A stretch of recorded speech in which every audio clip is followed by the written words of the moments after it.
iniciar este seminário, agora neste novo modelo. Muito obrigado por estarem todos presentes, ou quase todos.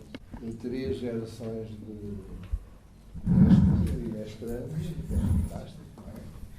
4 da primeira geração, 2 já mestres, uma quase, já com marcação de provas para o dia 21, e outra vai. Não precisa até ao fim do ano. Temos a geração do segundo ano e do primeiro. E portanto, agora, como sabem, temos um conjunto de seminários, uma pessoa convidada, vamos manter este formato. Desta vez, o convidado é o Dr. Miguel Teixeira, Miguel Teixeira, que é formado em estudos políticos em Portugal e em França, mas tem desenvolvido sobretudo o seu trabalho na área profissional em comunicação, sobretudo no norte do país, não apenas no norte do país. Ele, só para recordar um pouco do seu trabalho anterior ao momento em que eu o conheci, trabalhou na Faculdade de Belas Artes da Universidade do Porto, na direção de uma área de comunicação e relações públicas, no Instituto Politécnico do Porto, onde coordenou as áreas de comunicação e de edições. Também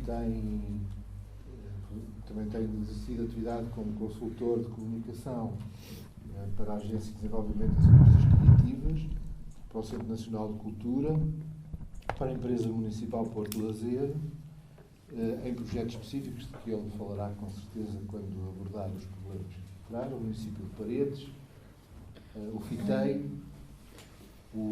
a Fundação Museu do Douro e a Fundação Cidade de Guimarães, onde desempenhou funções até agosto, possivelmente até, digamos, ao encerramento formal das atividades que ocorreu em junho e julho deste ano.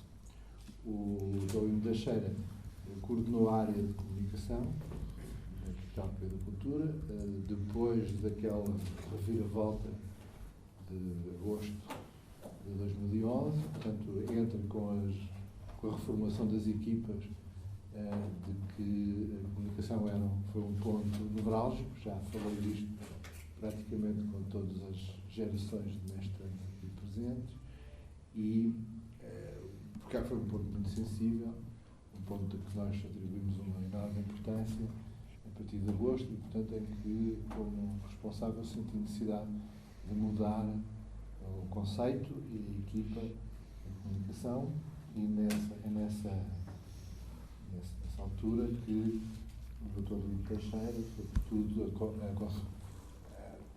foi indicado para trabalhar connosco pelo diretor executivo, o fez em circunstâncias que falará um pouco, foram naturalmente muito exigentes e muito trabalhosas. Eu penso que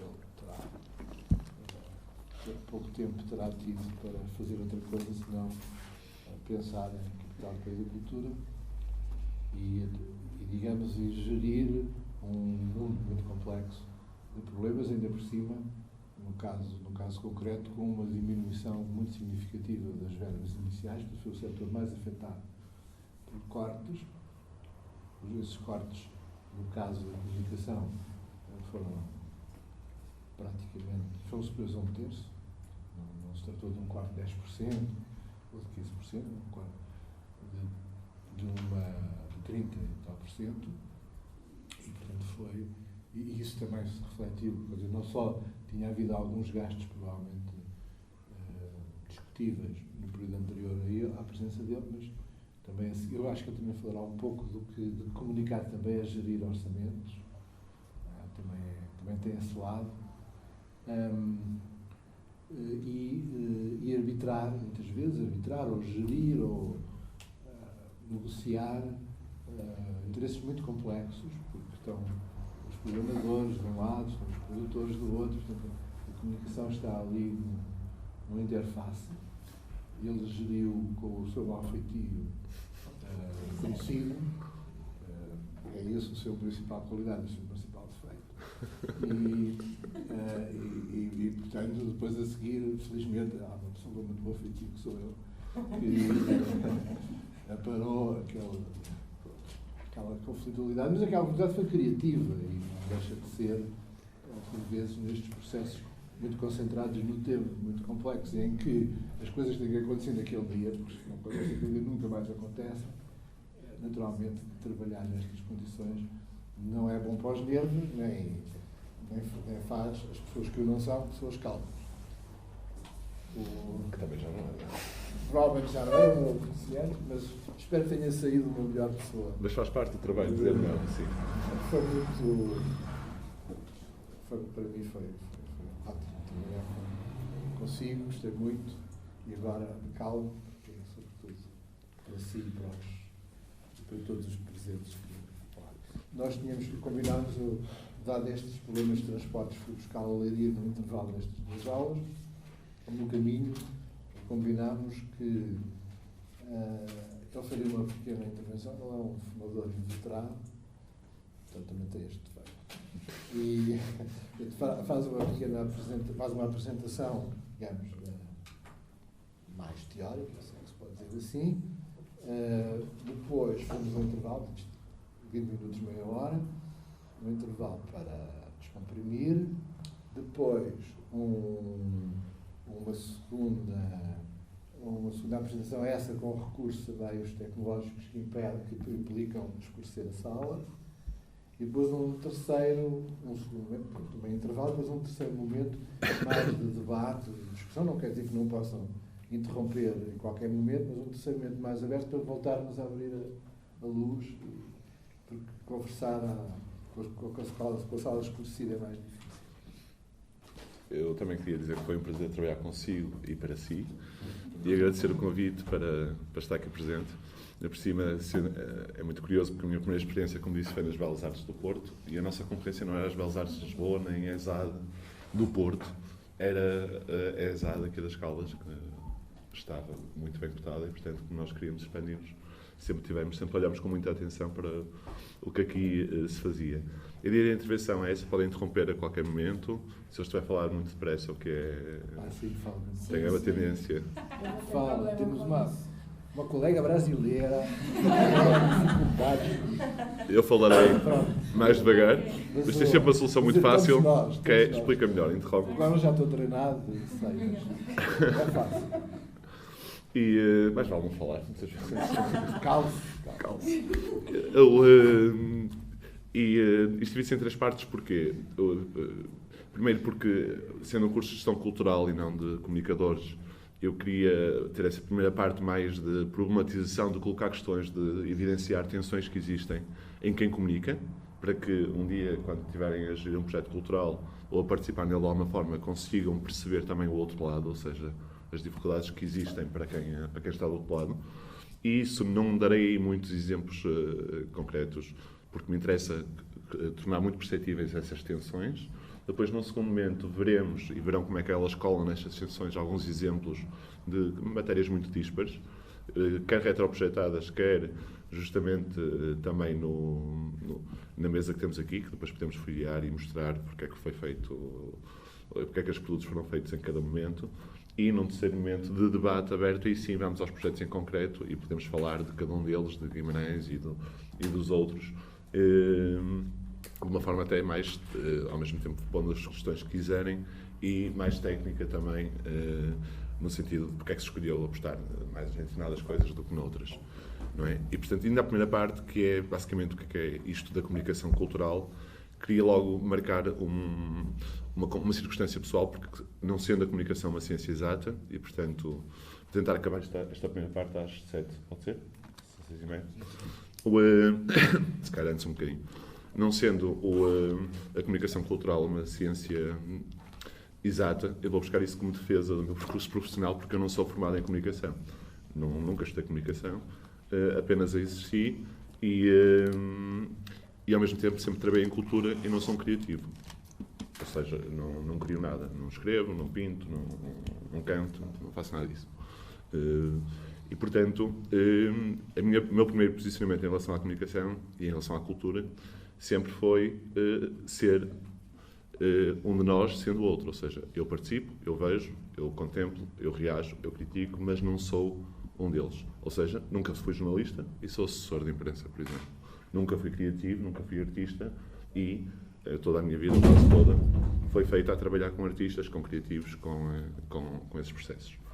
E isto é a primeira tensão que existe, é logo em mim e neles. Ou seja, sou um deles porque trabalho com eles, mas não sou bem um deles porque não faço o que eles fazem. Nem no output final, que são os jornais, por exemplo, nem no input inicial, que é quem cria. Chegando aqui, coloca-se a pergunta de o que é isto de comunicar cultura? E não existe uma definição na qual eu me reveja, pelo menos, porque desde logo eu não acredito num acantonamento muito específico da palavra cultura. Cultura são várias coisas. Cultura é um concerto, ou é uma ópera em que só se comunica aquela ópera, aquele caso muito concreto, ou é um processo extremamente complexo, político, desde logo, institucional, cívico, territorial, como foi o caso de Guimarães, ou é, às vezes, como vamos ver aqui num exemplo, não sabe o que vai ser, porque vai ser construído em parceria com as pessoas e, portanto, não sabe, no momento, o que é que vai ser. Em todo caso, alguma coisa é.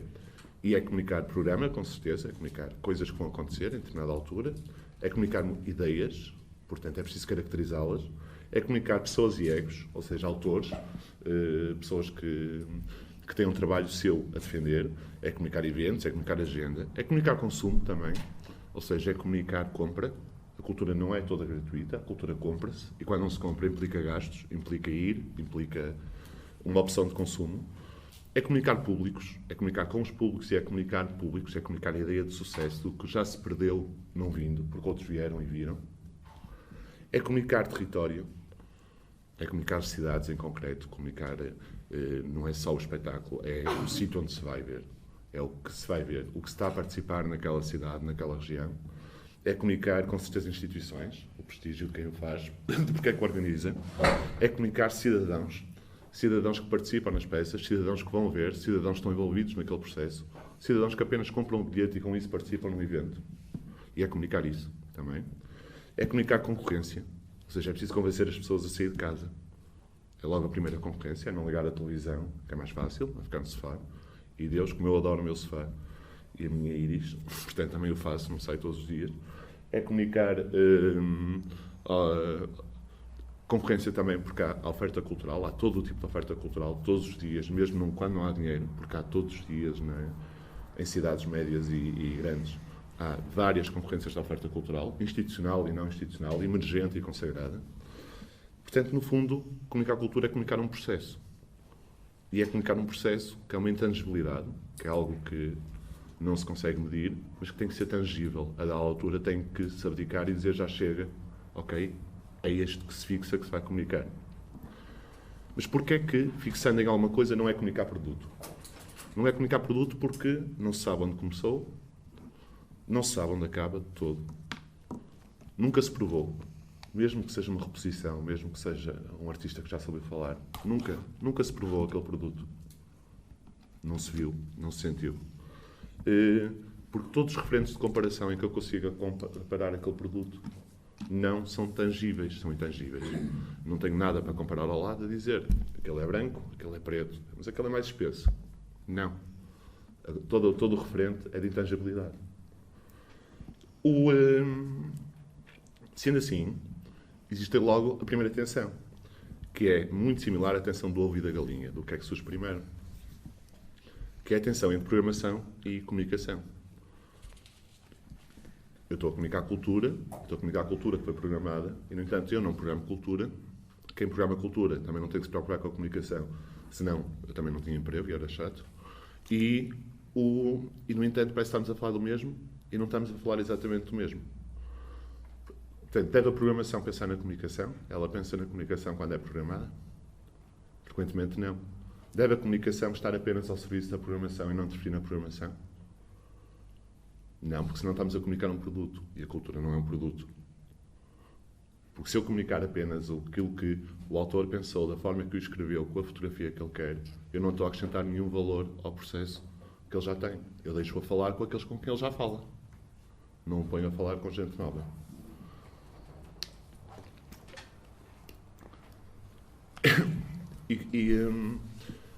Se eu não ponho a falar com gente nova, e tenho que o pôr, tenho aqui um problema, que é que este ovo, do que é que saiu primeiro, é uma tensão irresolúvel, como o ovo e a galinha, vão ter que conviver os dois em mundos concorrentes, paralelos, a dialogar, mas é preciso enfrentar aqui paradigmas e compreendê-los.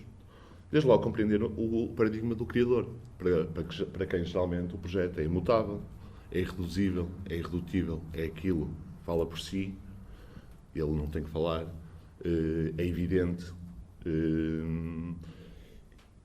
é longo, implicou muito tempo de preparação, implicou muito investimento de tempo, muito investimento de pessoas, muito investimento intelectual, muito investimento orçamental e, portanto, ele merece atenção. Eu, com o meu mau feitio, com o professor, do que o professor falava, eu nunca me esqueci, e dizendo muitas vezes que não, mas nunca me esqueci que para aquela pessoa, e no caso de Guimarães, imaginem, havia dias em que chegava a haver 7 eventos, mas para a pessoa que está a criar aquele evento demorou 2 anos a preparar. Ou demorou-lhe 1 ano e meio, ou demorou uns meses. E envolveu não sei quantas pessoas. E a primeira noção que eu tenho que ter é essa. O que não implica que para mim não seja apenas, não é mais um, mas é um dos 7 eventos que eu tenho nesse dia. E, portanto, eu tenho que perceber o ponto de vista da pessoa, mas não tenho que aceder a esse ponto de vista do criador.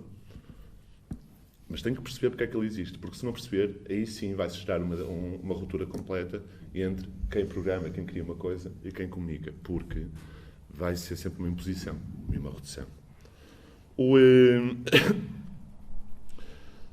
A comunicação só pode, por outro lado, e é por isso que essa relação é esticada e é tensa, mas nunca se pode romper, porque a comunicação só pode comunicar algo que existe e que tem referente com a realidade, ou seja, eu não posso inventar, eu não posso comunicar sem conseguir perceber o que é que aquela pessoa está a criar, a produzir, a propor. E sem conseguir perceber e traduzir isso para uma realidade, para uma forma que os públicos, quer os públicos já familiarizados, quer também os outros, consigam perceber. Portanto, eu tenho que perceber sempre que eu dependo dos artistas, ou seja, que não há comunicação cultural sem cultura. O que não quer dizer que fique refém ou que apenas a comunicação cultural seja apenas uma forma de organizar, de uma forma mais ou menos bonitinha, aquilo que já vem pensado pelos artistas. Não, não é. Muitas vezes, se calhar, até tem que desfiar um bocadinho ou adulterar. Agora, é verdade, se não há comunicação sem cultura, também não há cultura sem públicos. Não há cultura sem legitimação, não há cultura sem discurso não autoral, sem aquilo que é uma palavra que agora, infelizmente, não se pode usar, mas o professor é testemunha que eu já usava há muito tempo, que é a palavra narrativa. Portanto, antes de umas certas intervenções televisivas mais ou menos recentes, mas não há cultura sem isto. Não há cultura sem públicos, sem legitimação, sem discurso, sem narrativa, que já não dependam só do autor. Já estamos a falar de outra coisa aqui. Ou seja, não há cultura sem o outro. Não há cultura só a partir de quem cria. Não há cultura sem ser outra, sem se despedir da autoria. E quando é que a cultura se começa a despedir da autoria? É justamente no momento da comunicação. Ou seja, o meu trabalho, por muito ingrato que seja, muitas vezes, não é adulterar, mas é o primeiro momento em que o autor se despede daquilo que criou. E é um momento anterior àquele que se vai despender, àquele no qual se vai despedir e que vai estar sujeito ao olhar do público, não é? O Lobo Antunes, aliás, diz isso no campo da literatura: pouco me importa o que eu quero escrever, o que me importa, o que é verdade é aquilo que o leitor lê. E a partir daí... Mas é preciso estar muito consciente disso. A cultura é o primeiro momento em que o autor se despede. A comunicação é o primeiro momento em que o autor se despede da sua autoria, do controle total do processo. Claro que ele pode, antes ter tido problemas, frustrações na concepção, mas é onde realmente ele deixa de ter a completa propriedade da coisa. Posso intervenir? E, portanto, neste caso, a comunicação não tem nada a ver com a crítica, porque a crítica seria já depois da obra ser exposta ao público. Portanto, a crítica é um exercício livre, que pode ser teorizado. Mas, neste caso, até parece quase, não é? A obra que sai do laboratório, daquilo que seja, e que é submetida à própria crítica, não é? Temos duas posições. Ou alguém cria uma coisa e o papel da comunicação, e haverá quem o defenda, é apenas organizar aquele texto, aquela imagem e aquele título de uma forma mais ou menos composta para chegar e para distribuir as coisas, não é? Para um site ou o que seja. Ou, é isso que eu estou a tentar deixar claro, que é, isso não basta, eu preciso ter um olhar crítico, mas não de crítica, sobre aquilo que o autor me apresenta. Porque, esteja eu numa instituição, num processo, num projeto de Toca e Foz, e já vamos falar de todos eles, eu preciso ter essa noção. A crítica é uma crítica, a crítica existe e é sempre um exercício livre que resulta pode ser influenciado eventualmente pela comunicação, pelas expectativas que a comunicação gerou, é verdade, pode ser até poluído por elas, mas resulta da confrontação com a obra artística. E é uma crítica que é livre, é uma crítica do espectador, como é uma crítica do teórico, como é uma crítica do jornalista. O comunicador, neste caso a pessoa comunicante, tem que fazer o esforço para não cair no ciclo da crítica. Tem que fazer esse esforço. Só posterior, não é? Não pode cair nesse ciclo. Eu não posso julgar os projetos, nem a sua qualidade. Posso hierarquizá-los em termos de oportunidade, posso puxar pela autoria, posso puxar pelo nome, posso puxar pela novidade, mas eu não tenho, e já vamos ver aí exemplos disso, aliás, nas revistas de Guimarães são um bom exemplo disso, eu não tenho que julgar os projetos. Exato. Não tenho que julgar a sua qualidade, nem são ninguém para julgar. Posso ter a minha opinião, e eu tenho algumas opiniões, tendo a ter opiniões sobre as coisas, mas é uma opinião do espectador, que vale tanto a minha, como vale do senhor que compra o bilhete e que está a ver o espetáculo ao meu lado. Eu, enquanto comunico, não tenho opinião sobre aquele espetáculo. Tenho opinião sobre a forma como aquele espetáculo se inclui no evento em que eu estou a inserir, que eu estou a comunicar, por exemplo. Ou às vezes até como se insere naquele dia. Ou se insere no ciclo do autor, ou se insere... Depois depende da circunstância em que aquilo acontece. Mas é justamente isso. A obra, quando é comunicada, quando é programada, acontece numa determinada circunstância. Para o artista, não. A obra acontece independentemente da circunstância. Para quem comunica, não. Ela acontece numa determinada circunstância. Acontece num determinado mês do ano, onde há mais coisas ou não há ao mesmo dia, à mesma hora, num determinado ciclo, numa determinada sequência, onde já houve várias coisas de dança antes ou não, e é uma coisa de dança, onde houve repetições ou não. Há um aforismo, penso que aforismo será o termo certo, que diz que, mas primeiro queria deixar bem claro, não é crítica, a pergunta é muito pertinente, mas é realmente na comunicação que a cultura se começa a despedir da autoria, começa a ser outra coisa. E há um aforismo que dita que os homens são de Marte e que as mulheres são de Vênus. E nesse aforismo, então, aqui a comunicação é nitidamente de Marte, fazendo um paralelismo com esse aforismo, e a programação é de Vênus. Porque a comunicação é que vai fazer algum trabalho duro aqui. Ou seja, a comunicação vai aparecer como uma espécie de síntese.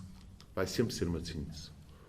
Eu nunca vou conseguir explicar, tornar tudo o que está na cabeça de um criador, ou de um programador, ou de um ator, ou de um conferencista até. Isto que eu estou aqui a fazer convosco, desde logo, é um exercício de aproximação, é um exercício de síntese. Eu eventualmente teria mais coisas para fazer, mais coisas para dizer, digo, e nunca estou certo de as dizer da melhor forma. Portanto, essa parte de síntese está sempre lá. Mas depois há também um funil, ou seja, ela vai estreitando. E, ao ser um funil, não é inócuo de consequências. A comunicação faz essa matéria que se põe no funil perder características. O funil fica mais pequeno para ser mais reconhecível. E com isso perde densidade, perde alguma complexidade. Portanto, a comunicação e era isso que o professor aludia também, é um poder. Resta saber se é uma arte ou se é um abuso, ou se é os dois ao mesmo tempo, mas é o poder de dizer não. É o poder de dizer talvez sim, é o poder de dizer sim, mas... E este sim, mas é muito difícil para os criadores, que é, se é sim, então porquê é que vão alterar alguma coisa? E é o poder de dizer sim, com certeza, também só. Outra tensão subsiste, do mesmo tipo, na garantia de resultados. A garantia de resultados da programação está adquirida à partida.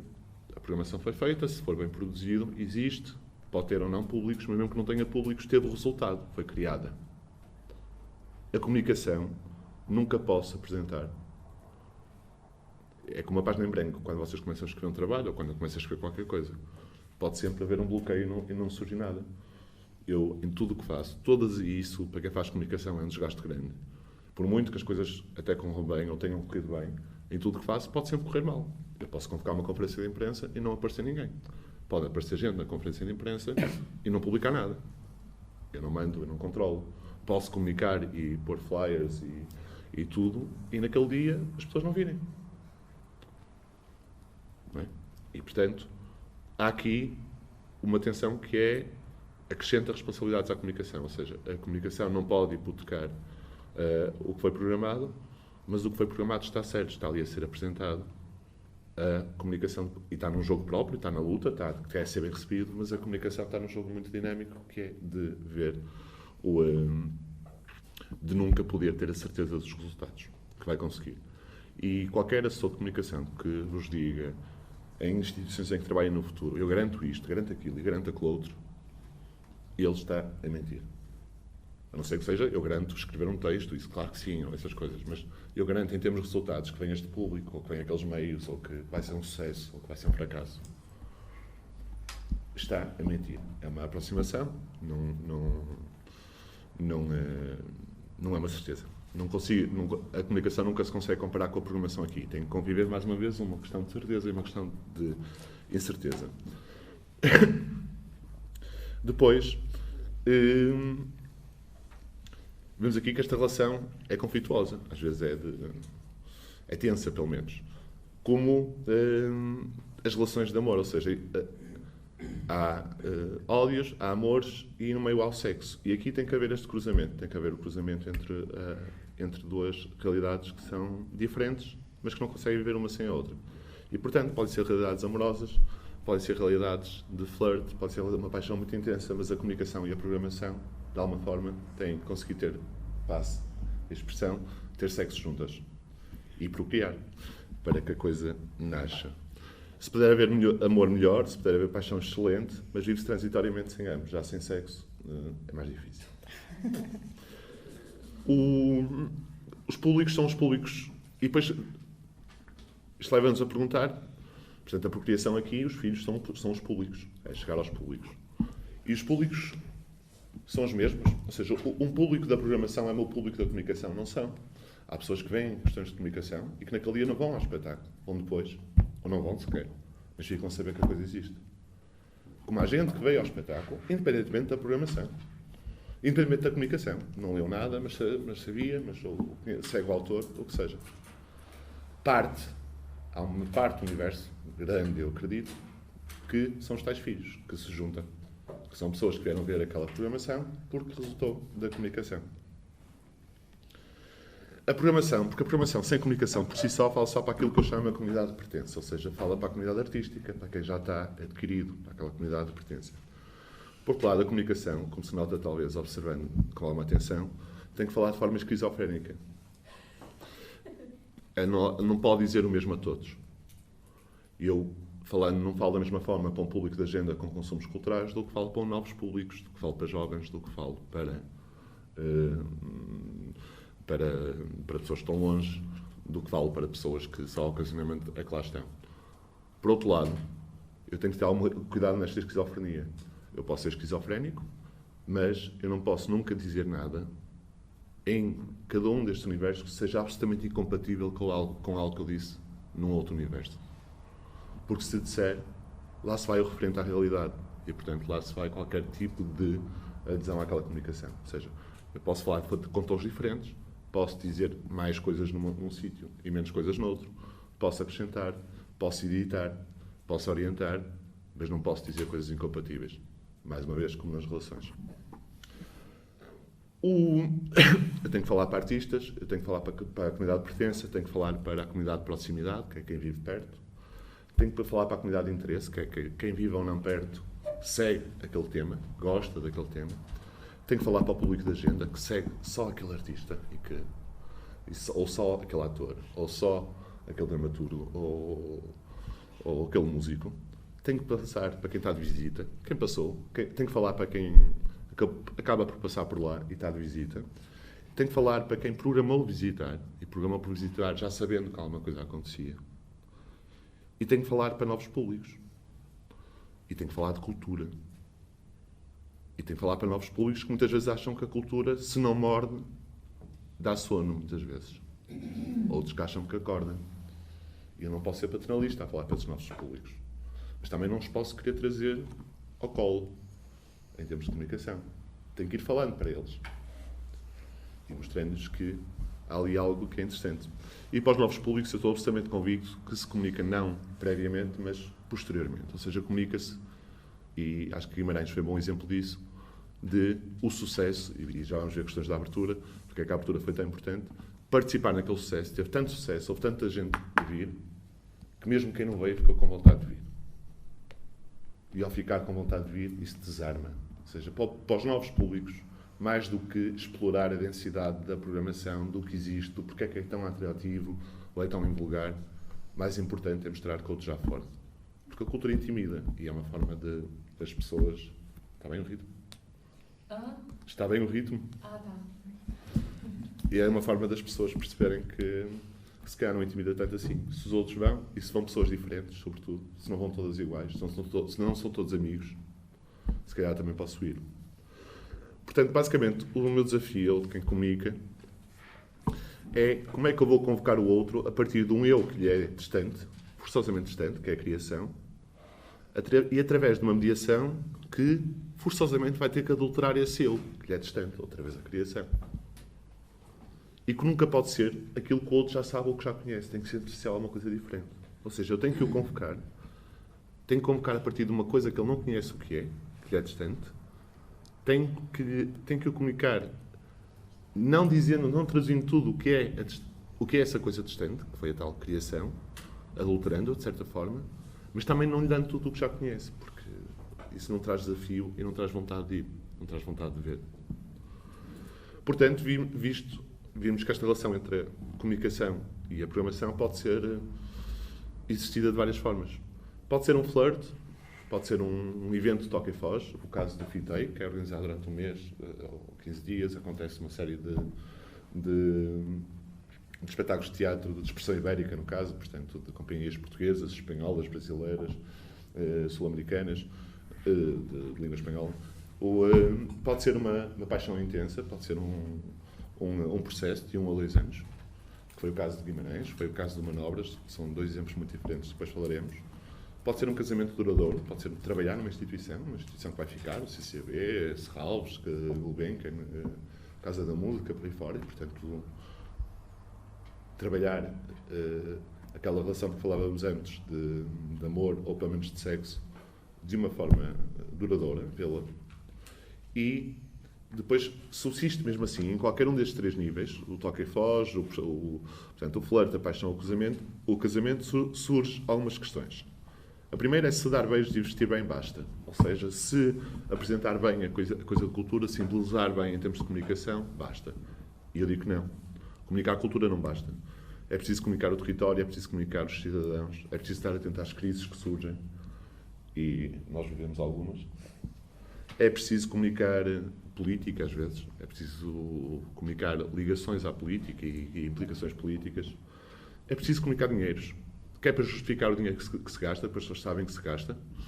E já vamos, por exemplo, esse exemplo que está ali da Casa da Música. Este não é dourado, mas no ano passado editaram um dourado que causou bastante polémica, não sendo precisamente até mais caro do que esse, porque eles não souberam explicar porque é que fizeram aquele dourado. E as pessoas viam um livro dourado em 2012, não correu bem. Depois explicar os balanços e explicar... é preciso falar de comunicar também os balanços e comunicar a memória. Portanto, comunicar só o produto daquele espetáculo não chega. Depois, as festinhas são melhor onde? Em cada na flerte, na paixão, nos casamentos. Ou seja, o que é que são as festinhas? É que tipo de meios é que se escolhem para se fazer este cruzamento. Aposta-se mais nos recados online e nas redes sociais. Envia-se postais e cartas, ou cartas aqui como metáfora para as folhas de sala.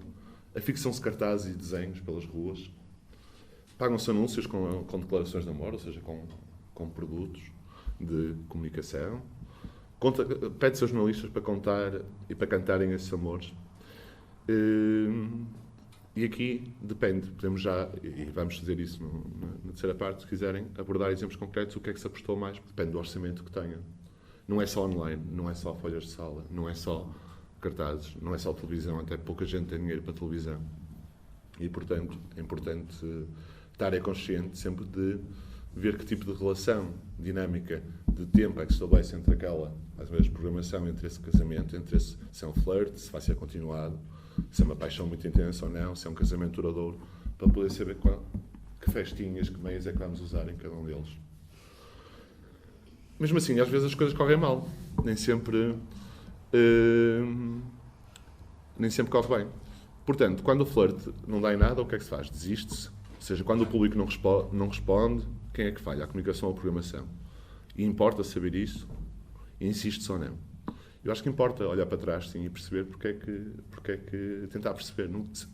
Sendo que nunca se vai conseguir perceber, tal qual como na vida, porque é que a coisa não correu completamente bem. Mas percebe-se alguma coisa. E são sempre os dois que falham. Nunca é um só. Não há coisas como só a comunicação falhar, ou excetuando casos muito gritantes, ou só a programação falhar. Porque mesmo que a programação seja muito massa, a comunicação for boa e levar lá a gente, só depois as pessoas é que são confrontadas com o assunto. Portanto, da mesma forma, o que é que se faz quando a paixão esmorece? Num projeto de 1 ano, 2, esquece. Ou seja, como é que se comunica algo que já foi melhor, que já esteve no apogeu do que o que é? E aqui, foi o caso, por exemplo, da Capital Europeia da Cultura, que é um projeto temporário, e no caso de manobras é muito importante a ideia do balanço, do legado. Foi muito importante a ideia da experiência de sucesso, mas é muito importante a ideia do legado. E quando o casamento se dissolve, foi um erro, ou seja, quando uma instituição, a dada altura, se percebe que aquela comunicação está sentada e parada. Por exemplo, a minha teoria em relação a uma instituição que diz exatamente o contrário de si própria, que é Serralves. E podemos falar disso depois, podem perguntar porquê, e posso explicar porque é que eu acho que Serralves está com uma comunicação equivocada neste momento. Mas chegarem a essa conclusão, o que é que se faz? É muito complicado, neste caso é o mais complicado de todos, porque é muito complicado comunicar uma instituição, a dizer que algo fazia sentido, sempre fez sentido assim, e assim era reconhecido, e agora deixa de o fazer, tal qual como num casamento. E tem que passar a ser outra coisa. Tem realmente passar a ser outra coisa. Não há volta a dar. Não há a correção, tem que ser criar algo de novo. Podemos dizer também que o mundo está cheio de tentações, não é?